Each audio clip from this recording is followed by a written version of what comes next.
Hi, everybody. It is Dan and Chris back with another episode of A Father's Love Healing Through Heartache. We want to thank you for tuning in and listening. We know that your time is valuable, and it means a lot to us that you'd give a little bit to us to hear what Chris and I have to say. Chris, it's good to see you, my friend. How is everything going? Hanging in there, man. One step at a time. Yep. How you doing, Dan? Doing okay. And that's exactly what we're going to talk about today. If you listened to our episode last week, you heard our guest, Dennis Jordan, who is an inspiration. I think that's safe to say. He's an inspiration to grieving fathers and I assume grieving parents all over the place because he is, I think, was it 38 years in? Pretty close to that of Yep, losing very. losing his son.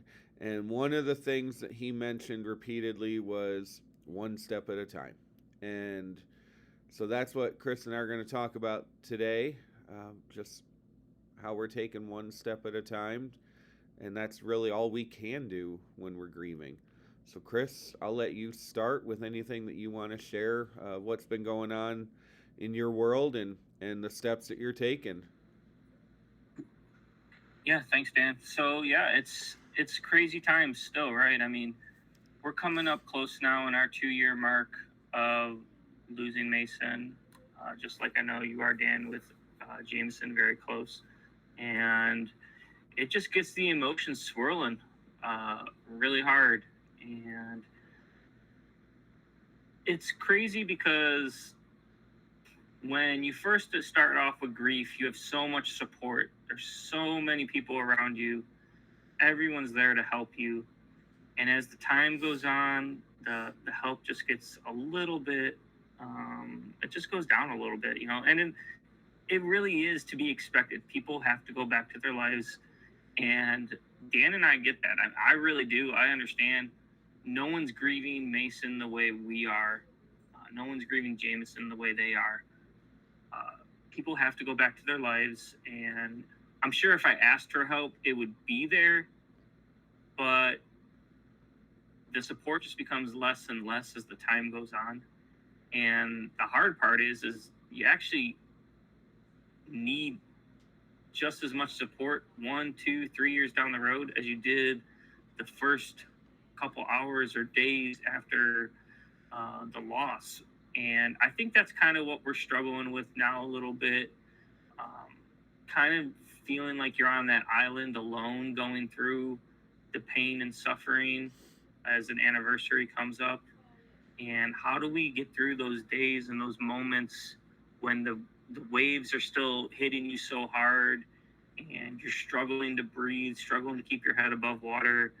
And yeah, that's really kind of how my last month has been. It's been some days where the ocean has been really calm and I'm on the boat and I'm pushing forward, and other days a gigantic storm is rolling through and the boat is taking on so much water I don't know if I'm going to make it. And this not just from the grief of Mason going to heaven, but also trying to keep your family together. Because I know I've said it before in past episodes, but when you lose a child, or really any kind of grief, any kind of loss, when you lose someone, your family dynamic changes. It's almost like a whole new family starting over again. Have to figure out boundaries and what everyone's role is in the family. And we're still kind of struggling with that. I think that's really something that we're still trying to figure out almost 2 years later now. For us, Mason was really, you always know everyone in your family is very important, but I guess I didn't realize the importance Mason played in our family in terms of glue for each family member and how it played. Mason and I had our connection very close. He was very close with his mother. I would say, actually, out of all of our four boys, Mason and Amanda were the closest. Um, and that's not to say she doesn't have an extremely close relationship with all of our sons. She does. there was just something about Mason and Amanda. They were always together. I think what it was is when Mason was born and he was a baby, I was deployed. I deployed shortly after that. So Amanda and Mason were together all the time alone. She did a lot of the work and I was gone. And so she had that really close relationship. Mason had a very close relationship with my oldest son. They had sports together. With my second son, they had video games together. And with my little guy, he just looked up to Mason so much, he followed Mason everywhere. So when Mason went to heaven, it threw the biggest monkey wrench in terms of family dynamics in our family. And that's really where we've been kind of struggling to figure out, gain our footing again, if that makes sense, Dan. And so taking that moment by moment can really feel, extremely difficult, because one moment you're fine, next moment, like I said, you feel like you're drowning, and it's a constant struggle back and forth. And as Dan talked about Dennis, he does give me hope that our family will get through this, and it's just going to take more time. That old adage, time heals all wounds. I don't think this wound will ever be healed, but I think it'll become more manageable. Dan brings up the rock in the pocket story. I'll let him say that. Talk about that if you want to hear it. But that's kind of where we're at. We're still really kind of early on, and it's taking its toll on the family overall. So, Dan, I'll kick it back to you. Yeah, you just said a lot of things that we could talk a lot about. I think I love your analogy of the boat in the ocean. A few months ago, my counselor at school asked me how I was doing, and she gets it. She's been one of the people I can really talk to comfortably and not have to worry that I'm going to get a response that's painful or maddening or whatever it is. And when she saw me struggling with my response of how I was doing, she's like, "You're stable." And I'm like, "Yes." I think, and that to me is maybe the perfect word many days, is that I'm stable. That because if we say we're okay, people compare us to their definition of okay. And when you wake up and you've got your health and you've got your family and you've got a house and you've got food and you've got everything going well, you've got a good job, and you're just going through your normal day and life is good, and I think what Christians would say, man, I'm so blessed. God is good. When you're grieving, our definition of okay is not the same. And I hate saying that response of I'm okay, because most people will then put a huge smile on their face and think, "Oh, right, that's awesome." And it's like, no, you're not getting it. So I love, Chris, your analogy of the boat in the ocean, because that goes to the stability piece of it, where that my counselor said that I'm stable if I'm able to get out of bed without breaking down. I'm stable if Erica's able to get out of bed and not break down. We're stable if we're able to go through work and do an okay job teaching our kids.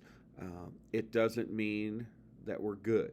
It doesn't mean that we're in a great mood. It doesn't mean that things are all good. We miss Jameson every single second of every single day. And as Chris just said, that won't change. So your boat in the ocean analogy, I like that, because we're stable in the sense that we're in a boat. Maybe we're not drowning at that moment, but we're not on stable ground. It takes the tiniest bit of wind to create a wave or another boat or maybe even a fish to go by that can create the smallest ripple that will rock our boat. And once your boat starts rocking, who knows how much it may really start rocking, and will it tip, and are we stable enough that day to steady the boat enough that we can keep going on, or do we panic and cause the boat to rock even more? Uh, i think i think that is a great analogy. I think it's great because when you're in a boat, you can see the land, and you think, man, I'm not too far away, and then all of a sudden you start paddling back to shore or start swimming back to shore. And anybody that's ever swam in open water, you know exactly what I'm talking about of, man, it's a lot farther than it looks. So, yeah, we're stable. Our boat's not tipping, our boat's not capsizing, our boat's not sinking. But at any second, it could with the smallest of ocean. And true stability, true I'm okay. It it looks like I can see it. Today's a good day. There's the land in the distance. But man, it's still so far. It really is still so far away.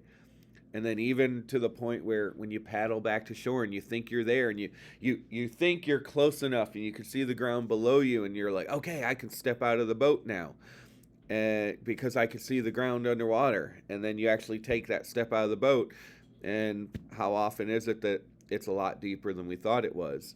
And you take that step feeling comfortable, you're going to land on solid ground, and what do? You fall flat on your face in the water because it was a lot deeper. So I think that's my life. I'm in that boat, and some days I'm rocking a lot when there's a storm, and some days I'm just kind of floating, waiting for the next wave. So I love that, Chris. Thanks.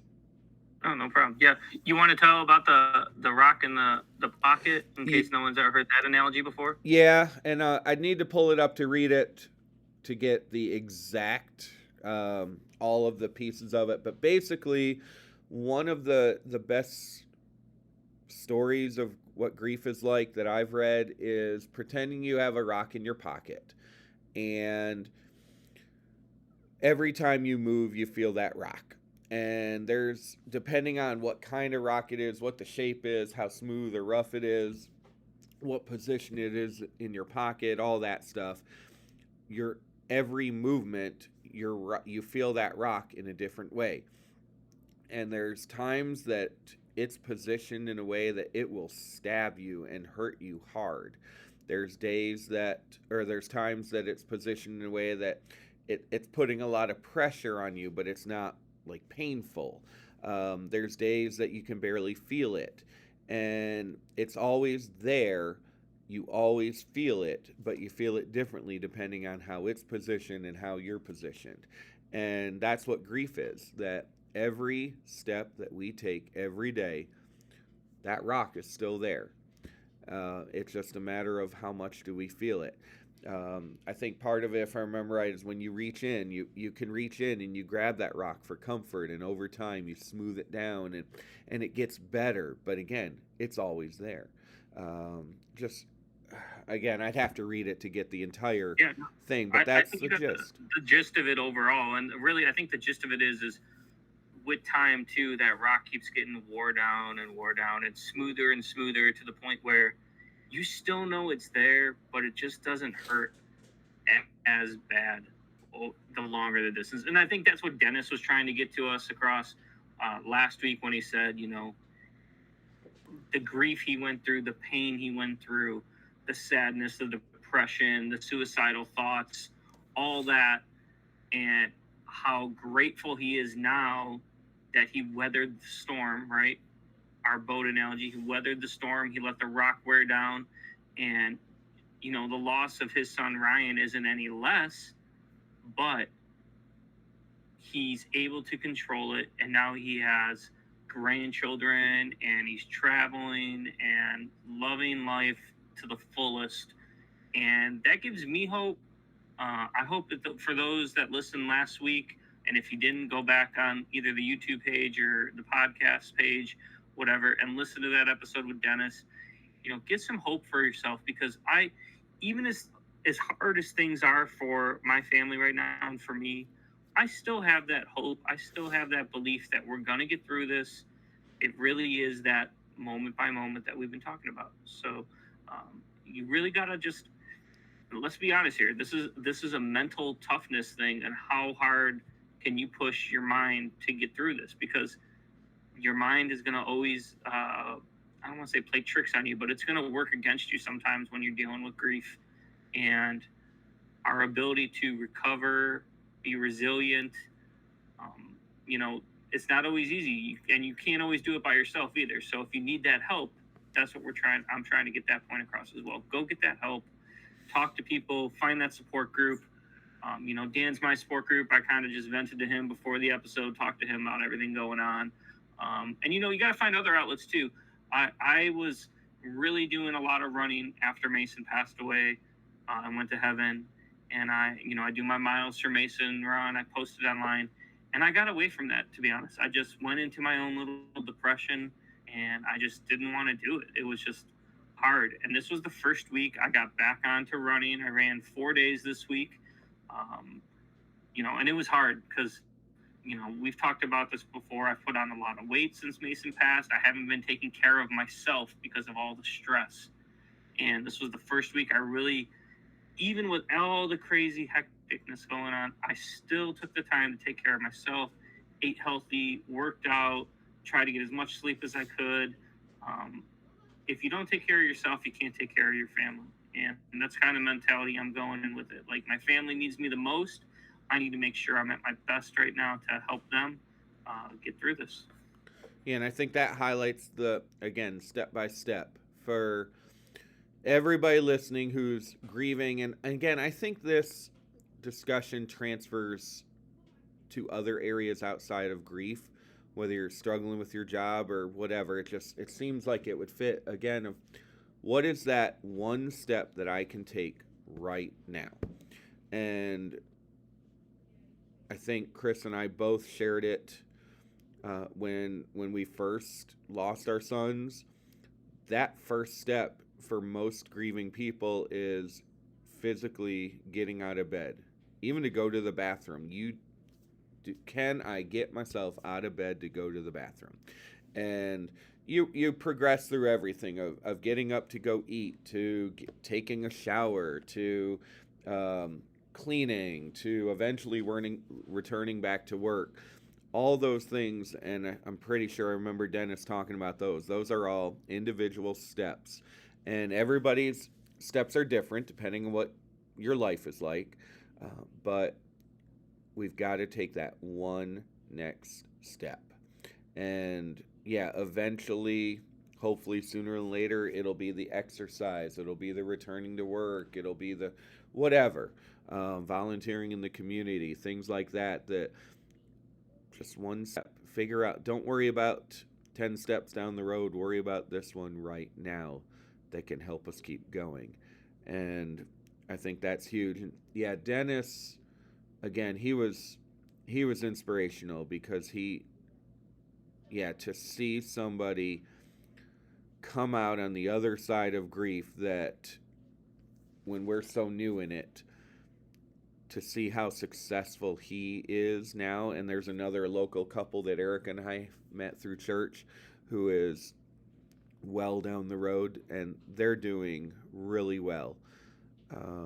It's such an inspiration, and it gives us that hope that, yeah, this is awful, but there is some light at the end of the tunnel.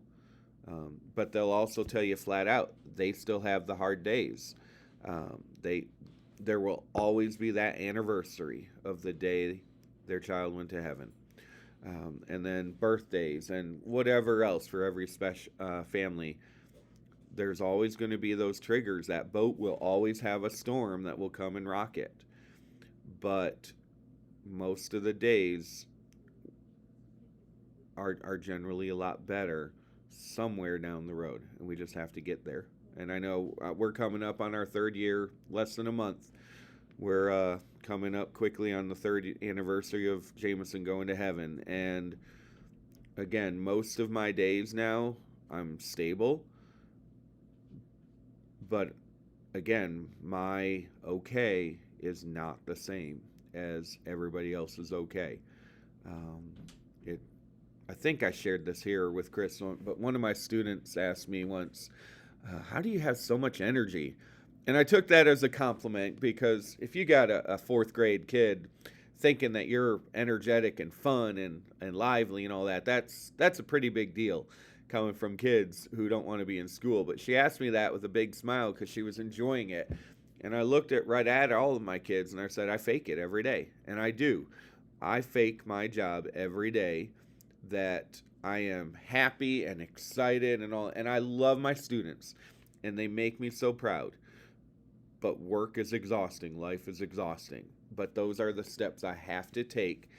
And for me, one of my steps is I have to be energetic for my kids, because if I'm not happy and excited about school, there's no way that they're going to be there and learn. So for me, that's one of my steps that I have to take. Yeah, and everybody's steps are going to be a little different, right? Everybody is going to do it a little differently. I know the first year for us, we went by the occasions, right? The big ones. For kids, the Halloween, Thanksgiving, Christmas, birthday. The firsts were the first. Getting through the first year of firsts, first without, was our first step by step, really. You know, we kind of, I don't want to say we were counting down, but we knew all those days were coming. And it kind of, you know, it leads up to a lot of anxiety and buildup. And then we got through. And now we're on our seconds, getting through the seconds of all. And yeah, it's going to be different for everyone. You're going to have to find what works for you. And there's no rhyme, reason, rhythm to it. It could be something as simple as helping your next door neighbor with something. It could be simple as just taking a walk around the block and being like, "How I made it! I got it around the block." You know, I know for me, when Mason first went to heaven, gosh, I couldn't stop thinking about the moment I held him. Amanda and I held him in our arms as he passed away because he had a breathing tube in, so we were in the hospital. And my first year, every day I thought about that moment. And yeah, I remember as I picked him up, after I knew he was gone, I put my hand on his chest and I could feel the heart beating. And then a few moments later, I put my hand on his chest and his heart wasn't beating anymore. And I remember we held him for a while, probably about 30 minutes or so. And then, you know, we were obviously devastated. And I picked him up. He was in my lap and I carried him. And I still remember to this day, this moment of his last breath coming out of his body as I picked him up. And yeah, that was, you know, I had to really get through that every single day my first year, remembering that moment and how difficult it was. But through my steps, through one moment at a time, through my grief groups, through my friends, through the support that I had, you know, it becomes less and less, and I'm able to focus more on the other things in life that are important. You know, I have 3 other sons that need me too. And I think that kind of motivates me too. You know, as sad as I am, I have 3 other kids that need me just as much as Mason needed me. And I don't want at the end of the day, 20, 30 years from now, when my children are adults, to think, man, Dad, when Mason passed away, he was done. He didn't care about us anymore. And I don't want that. I really don't want that for my boys. I want them to think, Dad went through a hell of a time trying to raise us in such grief, but he did the best he could. And at the end of the day, I know he loves us and he did everything to take care of us. That's how I want it. And that's really kind of gets me through the moments of, you know, even when I'm thinking about that last moment I had with Mason, I think about my other 3 boys, and that helps me in my moments. Yeah, I had that exact thought this morning, because right over there outside those doors, Erica and Reese are building a little marble run. And Erica and Reese love Legos. I like Legos, but I'm not obsessed. They're crazy obsessed if you saw the number of Legos in that room over there. But that's their thing. They've bonded over. And Jameson and I bonded over a lot different things that were more in line with my interests. And I had that thought this morning that, God, I have got to I was going to say align my interests, but that's not the right way. I need to do things with Reese even if they're not the things I'm interested in, because exactly what Chris just said, I don't want in 10 years, 20 years, 30 years for Reese to say, "You know what? When you love Jameson better," or when he passed away and went to heaven, that you were done, and I'm resentful because of that. And that's a battle that I struggle with every single day, because Reese and my interests are not as in line as much as it was easy with Jameson. He loved everything, and Reese is one that I need to really work harder to put myself in his world, so that he knows that I do care, because I care about him. I just don't want to play Legos. And I told him last night, this weekend for me, I am banning myself from any activity that involves putting hundreds or thousands of pieces together, because with Christmas and his birthday being recent, we got him some really cool 4D puzzles, but they were 900,000 piece puzzles, and they weren't the easiest ones to put together. And we got him a one of those really thin balsa wood kind of marble run things, and with 200 different pieces and tiny little things. And my fingers are still sore because I spent all last weekend putting that together with him. And it was awesome. He loves it. I enjoyed it. And we're having fun playing with it. But I'm done for a few weeks putting things together. And so I already told him, man, we're gonna have to do something else, because there's no way I'm doing that this weekend. And he laughed. He gets that. He understands. Last weekend and the last couple weekends, we've been busy doing those kinds of things. Like, I think it's building up those bank deposits that Chris and I talked about a while ago. I've done that, but it's something I have to think about every day. Of, do I have enough bank in my bank account with Reese to cover these moments where my step is not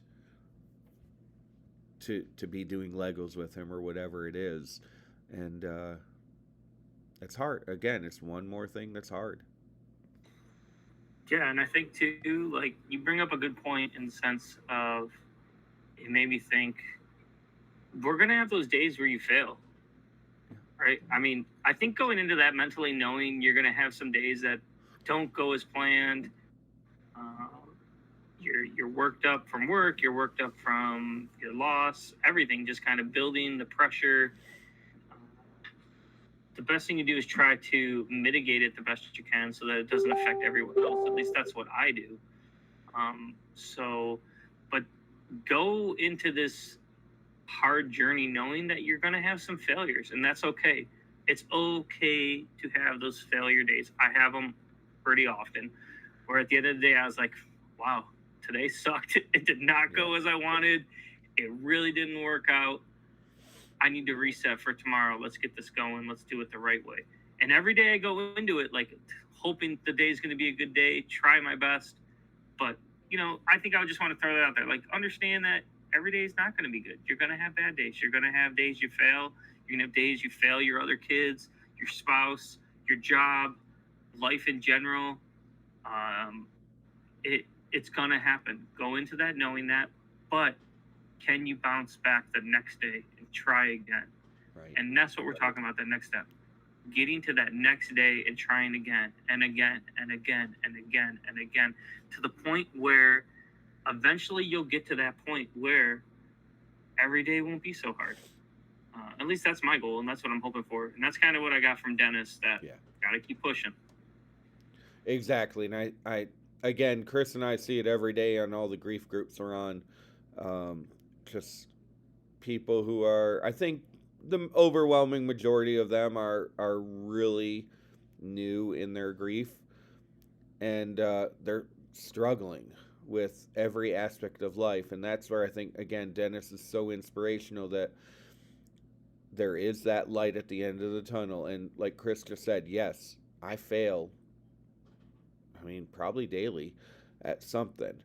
And it's so easy to get down and beat yourself up more than we already are over losing our child or losing any of our loved ones. And it takes every ounce of strength to take that next step, to keep doing whatever it is we're doing, and then yeah, come back tomorrow, and hopefully tomorrow will be better. um, Chris and I have both been there. Chris and I are both still there on many days.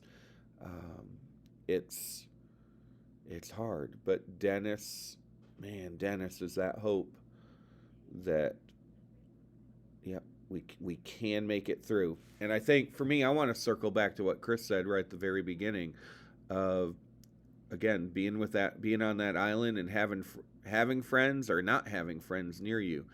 Uh, we all need people with us in our life that we can step with. Walking alone is no fun. Even in the best life, walking alone is no fun. Uh, for those of us who are grieving or going through anything tough in our life, we need to know who those people are in our life, that when we're having trouble taking that step, they're going to grab us and walk for us. They're going to carry us. They're going to strap us over their shoulder and carry us. I've had I've had a couple guys in my life locally. I've got Chris, and they're the ones, they literally carry me many days because I can't take that step. And we all need those people in our life to do it. It makes me think of the poem Footprints, where there's, and Chris, if I mess this up, fix it for me. There's this person walking down the beach, and I believe there were two sets of footprints a lot of the way, and then the author of the poem is lamenting how, man, God, you were with me, and we were walking down through the sand, and there were two sets of footprints. I knew that you were with me the whole time. When life was good, I knew, God, you were good. But then I noticed that every time life got bad, there was only one set of footprints. God, why did you abandon me? Every time life got hard. And I think anybody dealing with grief has probably had that thought, that why is God punishing me, abandoning me, mad at me, whatever it is. And that's what's causing me to lose Jameson. I still struggle with that. And God's response in the poem was, I didn't abandon you. Those times where you see one set of footprints were the times I carried you. And if you're a religious person, you believe that's who God is. Totally. But God puts people in our lives to carry us too. And for those of you who are listening, find those people. If you're listening and you're not hurting, be that person, because you have people in your circle who need you to carry them. And if you're strong enough to do that, please do so. Because as time goes on, as Chris mentioned, yeah, people go back to their lives, and we get it, but we still need you. Yeah, and you definitely got the poem right. That's how I remember it. So you good memory there, Dan. And yeah, I mean, it. And this doesn't have to be a religious thing. Dan and I are religious, but if you're not religious, that's okay. There's nothing wrong with that. We don't think any less of you for that. But finding that person or that guide, somebody to walk you through this together, so you're not alone, man, it makes such a difference. Because you know, I will say this: I am in the military. I am stationed away from my family. My wife is stationed away. You know, she's with me. We're away from our family. We're far away from our family. And yes, we can drive home. It's not an easy drive, but we could do it. But we have orders to Europe now. We're going to Europe, and I will be very far away from my family, and so will Amanda. And it's just her and I. And I tend to think that maybe if I was home in New York with my family and with Amanda's family that my family, my nucleus here, my wife, my children, and myself might be doing a little better, but we're not because we're really alone. And that's not to say we don't have acquaintances here, we don't know people, but it's just not our support group. Our support really comes a lot more virtually. Like I have Dan here and others, and so if you're in that point where you are going through grief and don't be afraid to ask people around you for the help. And like Dan said, I really think if you're listening and first off, thanks for listening. If you're not going through grief and you're just trying to get some tips here, if you're not going through the grief, this is a rough world right now. Somebody's going through something. You need to be, if you're strong enough, go out there and see if you can help them. This is a rough world right now. A lot of challenges, a lot of mental health challenges. And if you think you're in that point where you could help somebody, whether it be a friend or whether you volunteer with an organization, maybe get trained up, help people out, take your skills and knowledge, whatever you have, and make the world better. Man, if everybody did that, this world wouldn't be so rough like it is. Just my 2 cents there. Absolutely. I agree with that. We all can do something for somebody, and we don't have to look hard at all to find somebody that needs it. So I think that's an awesome way to end it with that message. Yeah, I agree. Help somebody else take their step in whatever they're going through. So. Yes, definitely. If you can help out, if you need the help, don't be afraid to ask.